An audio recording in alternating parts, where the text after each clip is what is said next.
Oxirgi imperatorning eng dahshatli janglaridan biri Fyodor Emelianenko, oxirgi imperator laqabli afsonaviy jangchi. Bir jangda raqibini shunchalik qattiq mag'lub etdiki, uning qizlari millionlab tomoshabinlar oldida yig'lab yuborishdi. Ular otalari jiddiy jarohat oldi deb o'ylashgan. Bu raqib Mark Coleman edi. U 20 yil davomida oktagonda jang qilgan, eski maktab va juda tajribali jangchi hisoblanadi. Fyodordan birinchi mag'lubiyatdan keyin Coleman juda zazablandi. U tunlari uxlamay mashq qildi. Uning yagona maqsadi bor edi: ikkinchi jangda Emelianenkoga nokaut berish.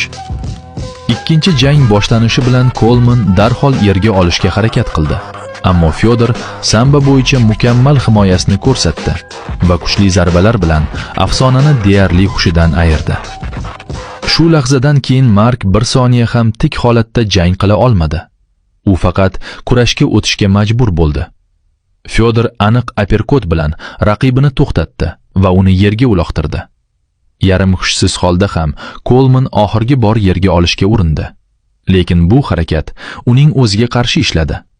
Natijada u imperatorning eng mashhur usuli armbarga tushib qoldi va jang shu yerda yakunlandi.